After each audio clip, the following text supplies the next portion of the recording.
Hey, what's going on, guys? This is Kamasi here with a a TCG explanation or tutorial on how to play the Bakugan trading card game.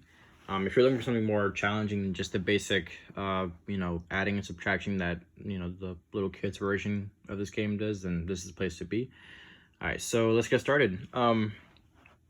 Most of you should know that each Bakugan falls in one of 6 different attributes. So you have Pyrus, Darkus, Chaos. Then you also have Ventus, which are green Bakugan, Aurelius, which are like golden brown color Bakugan, and then you have Aquos Bakugan, which are water. All right, each of these Bakugan comes with a character card that are going to be characterized by this gray or black background, and they're going to show you the different attributes. So, for example, Pegatrix has 400 health, 5 damage, and the corresponding Baku cores are this Magic Shield and Fire Fist. All right. That means that in order to play Pegatrix, you have to have these 2 Baku cores in your deck or in your hand. All right. Each Baku core comes with a corresponding effect to it. So you can either, if your Bakugan lands on this one, it'll gain 600 health on top of the 400 she has, or you can gain 150 health and 4 damage to your 5 damage. So it'll be 9 damage total. Some Bakugan will have special effects on their character cards. So, for example, my Dragonoid here, if he lands on a green fist, he gets an additional 6 damage on top of his 4. So he'll have a total of 10 damage. So it's actually pretty strong. All right. So now I'm going to show you some of the different kinds of cards you can expect to see in your 40 card deck. Just so you know, in your 40 card deck, you can only have elements in this deck that correspond with the Bakugan you're playing with. All right. So in this 40 cards I have here, I only have Chaos, Darkus, and Pyrus cards. I don't have any Ventus or Aquos cards in there, okay? Now, as for the cards themselves, here I have a Fire Boost, so it gives me an additional 400 health to my Pyrus Bakugan. I can't use this card with my Chaos Pegatrix or my Darkus Enoch. It has to be Dragonoid that I use this because it's action. He's the one that matches the faction. That's called an action card. Next up is a Bakugear. Bakugears don't necessarily, like, at Walmart or Target, you'll see like these sets that come with like a Bakugan Ultra and a Bakugan Gear. These are literally just toys. The important thing are these cards, right? This tells you the attributes of that Bakugear. And just because, you get a Bakugan Gear that doesn't have a Bakugan toy with it, doesn't mean you can't use it, okay? That is something I wish they would kind of explain better. But if you get this, you can use it. You don't necessarily have to have the toy with it, okay? This Bakugear specifically gives my Darkus Enoch 200 health and plus 2 attack to his 4 damage, to his 4 attack, on top of whatever bonus he gains from landing on either of his cores, okay? And then next we have evolution cards. So evolution cards, again, are element specific.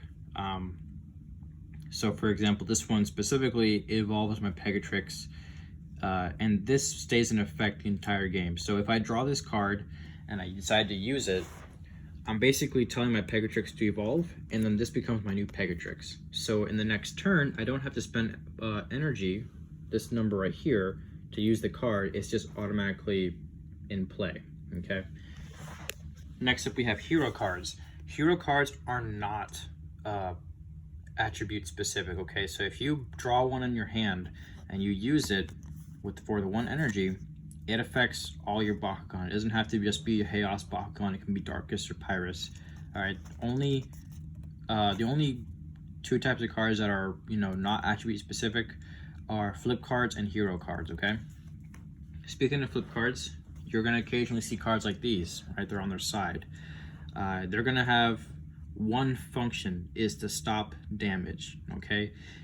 And later on I'll explain what that means. But basically, initially, when you start to play, you're going to draw 5 cards from the top of your deck.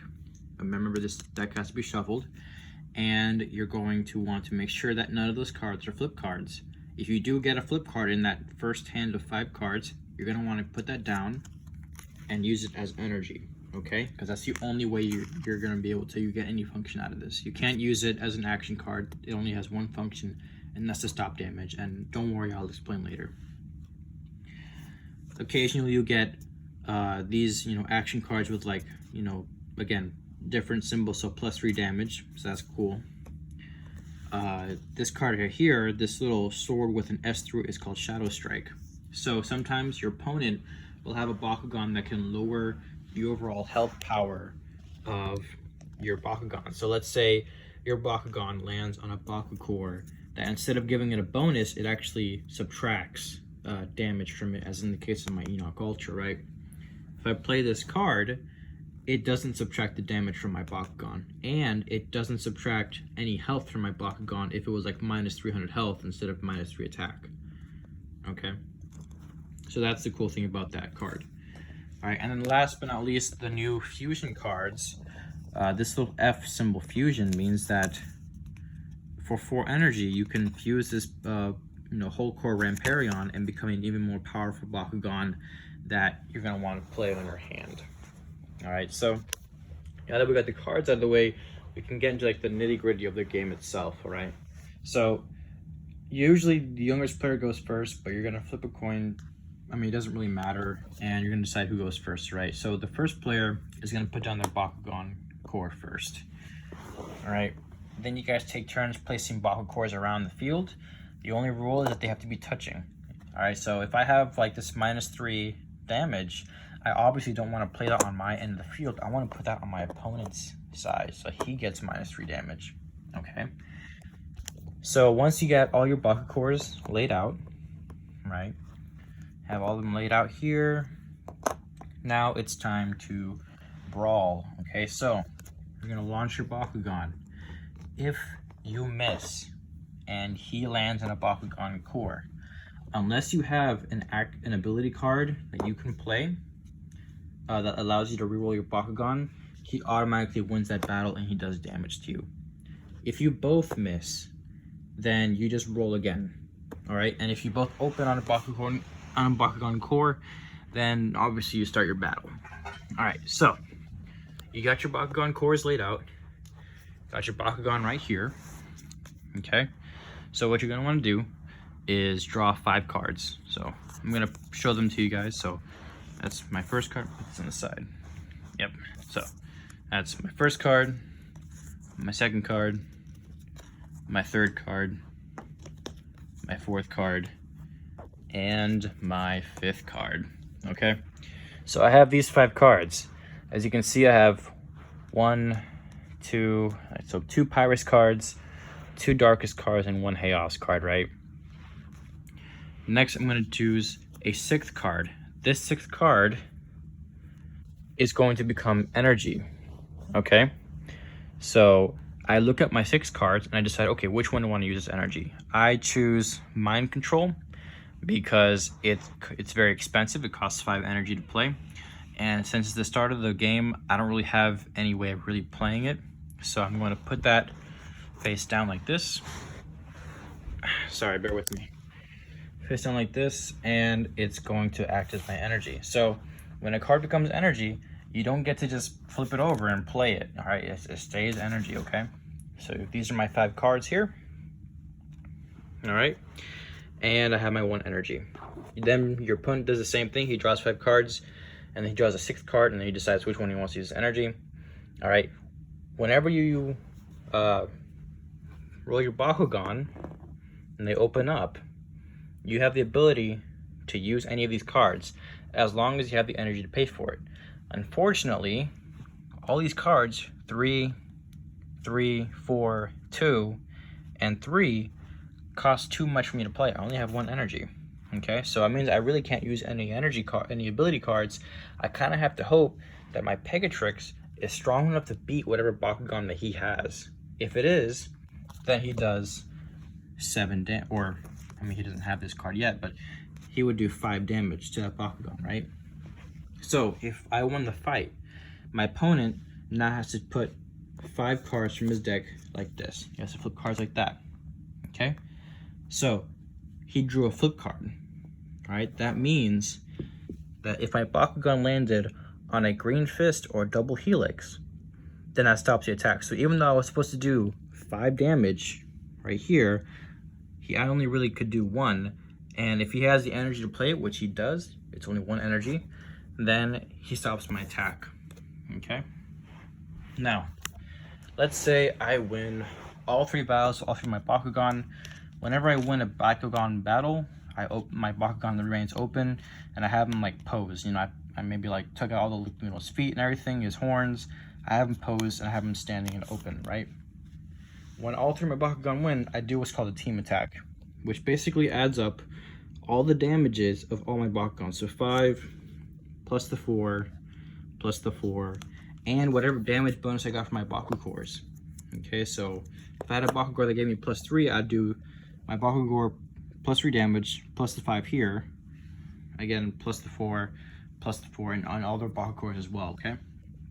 Then with that in mind, he would have to be flipping over that amount of cards. That's the damage. So if I do 10 damage as a team attack, he has to flip over 10 cards unless he stumbles upon a flip card, and that way he can stop it. But how does he really stop it, right? So this Bakugan only stops Green Fist or Double Helix. Okay? So if only one of my Bakugan that I rolled in my team attack landed on a Green Fist, then only the damage from that Bakugan stops. The other 2 keep going unless he draws another flip card that stops their damage. It's very important, okay? And then once the damage phase is over, once he's done flipping all the cards over, and he's decided he doesn't want to play any action cards, any ability cards he can use, then you draw another card. So this is in his discard pile.